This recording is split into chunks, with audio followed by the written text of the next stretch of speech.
The borders with Gaza are tightly closed, guarded by tanks, while soldiers search through southern Israel for Hamas fighters. Despite this, rockets continue to be launched into Israel, and the Gaza Strip faces ongoing aerial bombardment. The U.S. has started sending military equipment and supplies to Israel, and the health ministry in Gaza urgently requests a safe route for medical aid. This plea for help echoes in the midst of constant bombardment. Each explosion serves as a stark reminder of the thin line between hope and despair. More than 300,000 reserve troops have been called back to duty, and there are reports hinting at an imminent ground invasion. Now, let's take a look at Israel's previous incursion into Gaza to get an idea of what might lie ahead for them. In 2007, Hamas forcefully took control of the Gaza Strip, pushing out the Palestinian Authority and the Fatah Party. Since then, Hamas has remained steadfast in their resistance to making peace with Israel and have even called for its destruction. Many countries around the world label them as a terrorist group, underlining the global concern about their actions. Their regional ties turn this conflict into more than just a local issue. It's a larger geopolitical tension. Recent events have brought to the forefront the historical tensions between Israel and Gaza, especially the significant conflicts in 2008 and 2014. These past ground invasions by the Israeli army provide valuable insights into what may lie ahead in the future. To understand the 2008 Gaza war, let's take a step back. Israel and Palestine have had their differences for decades.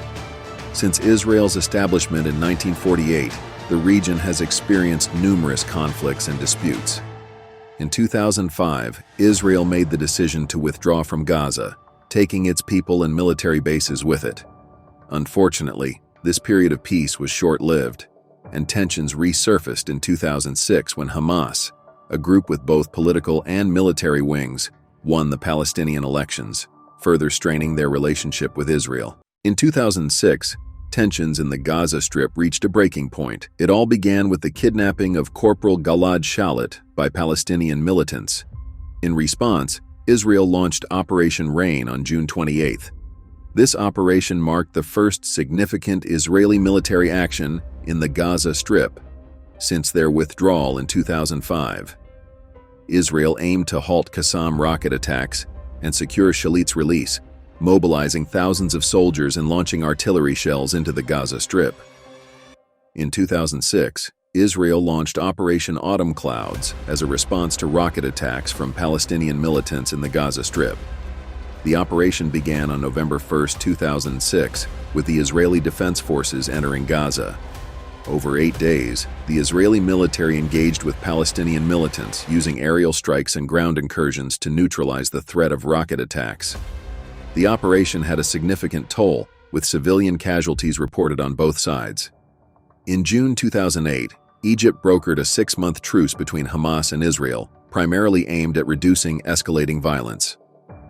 This followed events like Operation Autumn Clouds and other conflicts that had led to casualties and worsening humanitarian conditions in Gaza. On June 19, 2008, the Tadia truce began. It aimed to halt Hamas's rocket attacks on Israel, and in turn, Israeli strikes on Gaza. Israel also pledged to ease the blockade on Gaza. This truce was vital in efforts to reduce violence, especially after incidents like Operation Autumn Clouds and other clashes that had deteriorated living conditions and increased casualties in the Gaza Strip. However, both sides accused each other of violations during this period, leading to tension and sporadic clashes. The ceasefire brought a significant reduction in violence, with rocket and mortar attacks from Gaza decreasing by 98% compared to the period before June 19th. Mark Regev, the spokesman for the Israeli Prime Minister, acknowledged that Hamas had stopped fearing rockets during the ceasefire until November 4th. In return, Israel was supposed to increase the flow of goods into Gaza by 30% within 72 hours after the ceasefire and open all border crossings within 13 days, easing the harsh blockade. However, Israel didn't fully meet its commitments, increasing supplies by only about 20% of normal levels. On November 4, 2018, tensions flared as Israeli forces struck Gaza, citing a tunnel threat aimed at capturing Israeli soldiers. Israel defended its action, but Hamas and third-party sources contested this, claiming the tunnel was for defensive purposes. This attack reignited the conflict, showing Israel's double lapse, their assault on Gaza and their failure to significantly ease the embargo as promised. As the truce officially expired on December 19th, violence surged, with Hamas launching numerous rockets into Israel, though without causing Israeli casualties. Egyptian President Hosni Mubarak criticized Hamas for refusing to extend the truce, warning that such obstinacy might provoke Israeli aggression against Gaza, as witnessed.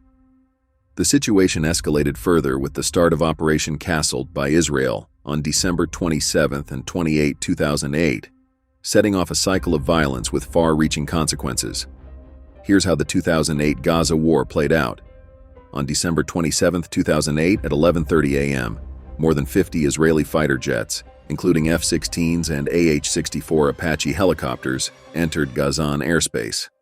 Palestinian sources reported that this Israeli offensive resulted in the deaths of approximately 225 to 292 Palestinians, with over 1,000 wounded, making it one of the most significant attacks on Gaza since 1967. Meanwhile, the Israeli Air Force stated that this operation was in response to Hamas rocket attacks on southern Israel. Airstrikes targeted over 50 locations, including Hamas bases, training camps, and underground rocket launchers. Among the places bombed were government facilities, police units, and the central Hamas headquarters. Tragically, a graduation ceremony for new police officers in Gaza was hit, resulting in the deaths of about 40 graduates. In another incident, a mosque in Gaza City was struck, claiming 2 lives. The Israeli military asserted that this mosque had ties to terrorist activities. In response, Hamas launched over 700 rockets and mortars at Israel, causing destruction in places like Natal. Where 1 Israeli citizen lost their life, a house was destroyed, and 6 people were injured. For many Palestinians, December 27th is etched into collective memory as the Black Saturday Massacre, a day that saw an exceptionally high death toll, unmatched in 6 decades of conflict. The intensity of the conflict didn't let up in the following days. On December 28th, Israel intensified its response with more air raids, reporting an additional 25 airstrikes. The total casualties rose to 287 lives lost and nearly 900 injured. Amid this chaos, a troubling report emerged. Egyptian Foreign Minister Ahmed Aboul claimed that Hamas had been declining offers to allow the injured to leave Gaza for medical care. At the same time, an Israeli fighter jet targeted a mosque near Shifa Hospital in Gaza City. Israeli media reported that rockets were being launched from this mosque, resulting in the deaths of 4 Hamas members. Various establishments, including a metal workshop suspected by Israel of manufacturing Qassam rockets, the premises of the Al-Noor organization linked to Hamas, and the main building of the Al-Aqsa TV station, were also hit because of their ties to Hamas fighters. Despite the damage, the TV station managed to resume broadcasting through a mobile unit. Multiple locations, including the government-focused Alara building, were bombed, resulting in more casualties. The IDF also confirmed successful attacks on tunnels, destroying significant numbers. The Rafah tunnels, believed to be used for smuggling civilian goods and weapons after the 2007 blockade, became a primary target for Israeli jets. The bombings also affected Salah Elin's main road in the northern Gaza Strip, a crucial route connecting several towns. But no injuries were reported from this particular strike. Amid the ongoing conflict, Palestinians sought refuge in Egypt, their nearest sanctuary. However, chaos unfolded at the Egyptian border as Palestinians tried to cross, leading to confrontations that resulted in 1 Egyptian border officer's death and several Palestinians being injured. On the international front, the UN Security Council held a 4-hour session, calling for an immediate stop to all military activities and emphasizing the need to address Gaza's dire humanitarian and economic situation. As tensions rose and the possibility of a ground incursion loomed, Hamas leader Kedmal issued a stern warning, emphasizing serious consequences for Israeli soldiers if they proceeded with a ground offensive. On the 29th of December, just after midnight, Israeli forces targeted the Islamic University of Gaza. They conducted 6 separate airstrikes on the campus, which had been evacuated days earlier. The IDF stated that the university was being used to store rockets and explosives. Additionally, Israeli intelligence claimed that the university's chemistry laboratory, which was targeted, was used for enhancing weapons and thus considered a legitimate military target. By morning, the death toll had risen to 415. Later in the day, an Israeli airstrike hit a mosque, resulting in its complete destruction and claiming the life of a senior member of the Islamic Jihad's military wing. In the midst of relentless bombings and airstrikes, the International Red Cross stepped in to assist the victims. They pointed out that Gaza's hospitals, which were already stretched thin, were now overwhelmed with a large number of casualties and a severe shortage of crucial medical supplies. Responding to this urgent need, Israel allowed the entry of ambulances and essential medical resources from various international organizations. While Israel continued its operations, their military intelligence reported that Hamas's rocket-firing capabilities had been reduced by half. However, Hamas still had a sizable force of around 20,000 fighters. Diplomatic efforts were also underway. Gaza's foreign ministry conveyed that Saeed Mikal, an exiled Hamas leader, was inclined towards an immediate ceasefire but had some conditions. His main demand was that Israel lift the blockade on the Gaza Strip. However, Israel showed little interest in the ceasefire. They maintained their naval blockade and expanded their operations to target locations along the Gaza coast, including Ismail Haniyeh's offices and Hamas command centers. The blockade became even stricter, making it more difficult for boats to move. A sports center, 2 Hamas training camps, and the home of a high-ranking Hamas leader were targeted, resulting in 10 confirmed fatalities. Most significantly, the entire government complex in Gaza City, which housed vital departments like finance, interior, and education, was reduced to rubble by the end of the day. Amidst this destruction, the International Middle East Media Center expressed concerns, stressing that these were not military or terrorist facilities, but civilian institutions serving the local population. JINS also reported that many of these Israeli strikes happened without prior warnings. In response, Israel claimed that these civilian locations were being used by Hamas militants for storing weapons, planning attacks, and launching rockets. Regarding prior warnings, Israel stated that they had issued general alerts through methods like distributing leaflets and interrupting radio broadcasts, urging residents to evacuate if their homes were storing weapons or harboring militants. As the conflict continued, Egypt's position became clearer. They expressed a willingness to fully open their border with the Gaza Strip, but with the condition that control of the crossing shifted to the Palestinian Authority, led by Mahmoud Abbas. For those who may not be familiar with him, Abbas leads Fatah, a secular Palestinian political party that governs the West Bank through the Palestinian Authority. In 2006, Hamas won the Palestinian legislative elections, defeating Fatah, which led to a power struggle and a brief civil war in 2007. Ultimately, Hamas gained control of the Gaza Strip, but that's a separate story. As the conflict unfolded, the media sought to report independently from Gaza. Israel had banned journalists from entering Gaza since November 2008, citing security concerns. A significant petition, supported by 400 foreign journalists, was submitted to Israel's highest court, requesting permission to enter Gaza. In the midst of all this, humanitarian efforts continued from various nations. Israel allowed 100 trucks filled with aid to enter Gaza and permitted 5 ambulances gifted by Turkey to cross the border. On December 31st, Israeli airstrikes continued, resulting in about 35 Hamas fighters and 5 Palestinian civilians losing their lives. In retaliation, Hamas launched rocket attacks on Beersheba, a city that had already been targeted in previous days. 2 more rocket strikes hit Beersheba, causing significant damage to a school.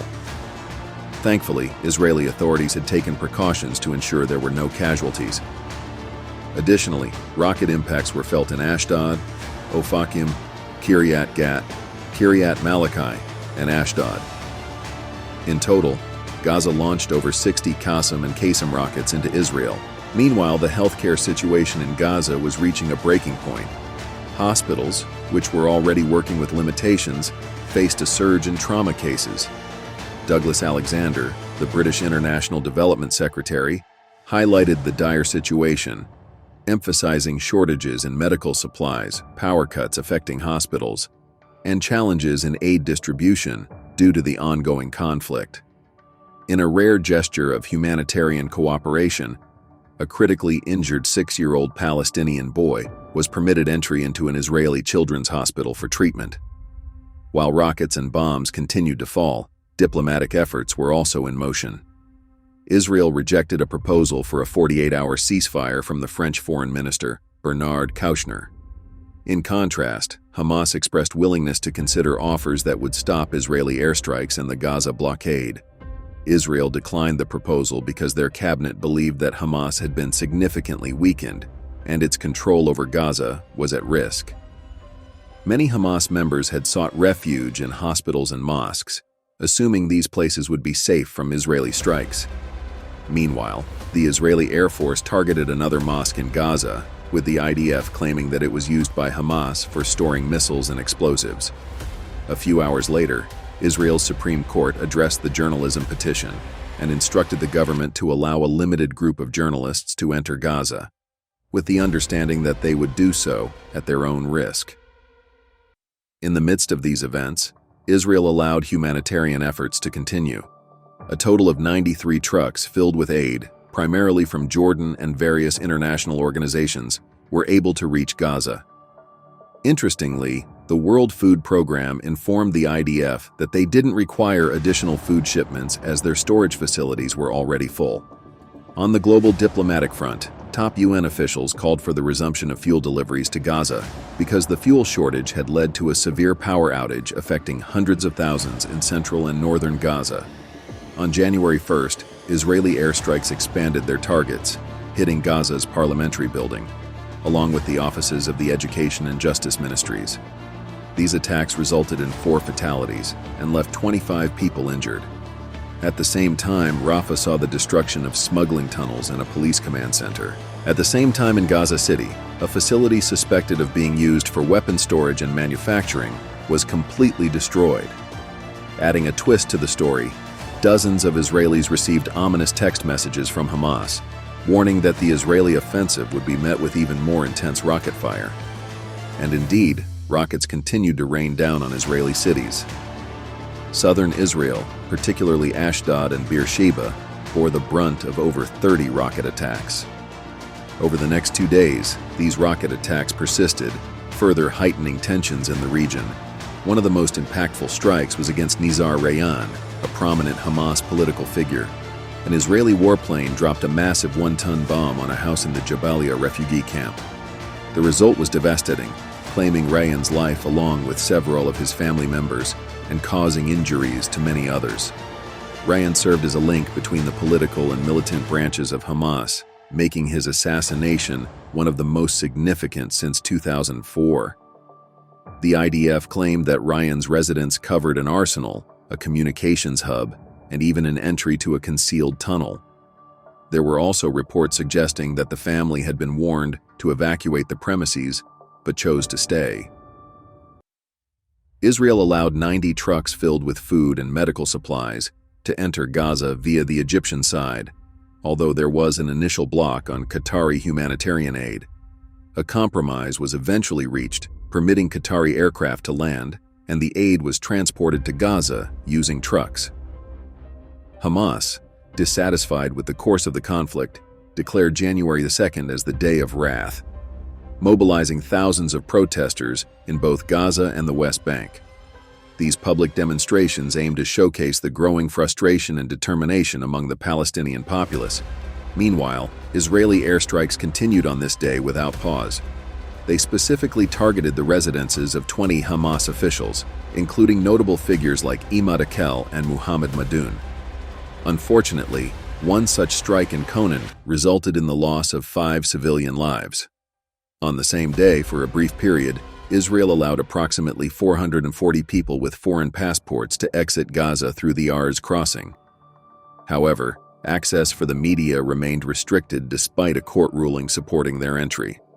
Foreign journalists were denied access due to heightened security concerns. Meanwhile, Rockets continued to be fired from Gaza into Israel throughout the day, with 30 such projectiles launched, causing minor injuries to 3 individuals and substantial damage to several structures. As January 3rd began, the Gaza conflict shifted from aerial attacks to ground combat. Israel's Air Force remained on high alert, conducting over 555 fighter sorties and 125 helicopter missions, alongside numerous hours of unmanned aerial vehicle operations. These aerial missions aim to disrupt Hamas infrastructure by targeting and reportedly destroying more than 500 significant sites, including a substantial number of crucial underground passages essential for Hamas operations. On the same day, Hamas suffered significant losses within its leadership. Key commanders Abu Zakaria, al-Jamal, and Jamal Madouk were killed in airstrikes. It's worth noting that many of these leaders perished alongside their families in their own residences and of their own will despite early strike warnings. Hamas retaliated with determination, launching over 34 rockets at Israel. This resulted in damage to some buildings, and one rocket struck an unoccupied school in Beersheba. By the end of the day, the death toll in Israel due to rocket attacks since the conflict began had reached 4. This day also marked Israel's commencement of artillery strikes. In just a week since the beginning of this offensive, Israel executed more than 700 strikes on Gaza. As night fell on January 3rd, Israeli ground forces entered Gaza with a clear mission: to secure areas from which rockets had been consistently launched. On January 4th, the Gaza conflict escalated significantly as Israeli ground troops advanced further into the region.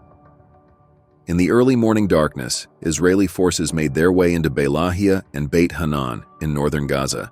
The strategy seemed to involve bisecting the Gaza Strip and encircling Gaza City while avoiding intense urban areas.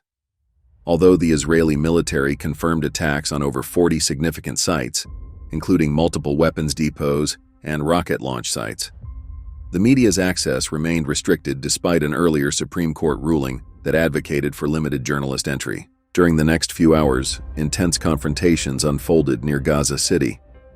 Israel experienced casualties with 30 soldiers wounded, primarily from a single mortar attack. Tragically, 22-year-old Sergeant Deir Uav succumbed to his injuries. Simultaneously, Palestinian medical sources reported a death toll of at least 21 on their side for the day. Among the casualties were 3 senior Hamas leaders: Hussam Hamadan, Muhammad Hu, and Muhammad Shalouk. Their roles in organizing rocket attacks on Israeli cities had made them prime targets. In retaliation, Hamas fired more than 41 rockets and mortars into Israeli territory, resulting in 3 Israeli civilians suffering minor injuries. Meanwhile, reports emerged of tension within Palestinian factions. Fatah officials claimed that Hamas had assaulted numerous Fatah activists since the conflict's onset. Additionally, sources revealed that Hamas had executed over 35 Palestinians, suspecting them of collaborating with Israel. As January 4th drew to a close, Israel's internal security agency reported that Hamas felt profoundly threatened and was open to ceasefire discussions. However, Israel's stance, as articulated by Foreign Minister Tzipi Livni, indicated a reluctance to negotiate directly with Hamas for fear of legitimizing them. On January 6th, intense street-level conflicts erupted between Israeli TR troops and Hamas fighters. These conflicts significantly hindered the delivery of vital medical supplies to local hospitals. Over 40 rockets were launched from Gaza into southern Israel, marking another day of heightened tensions and fear.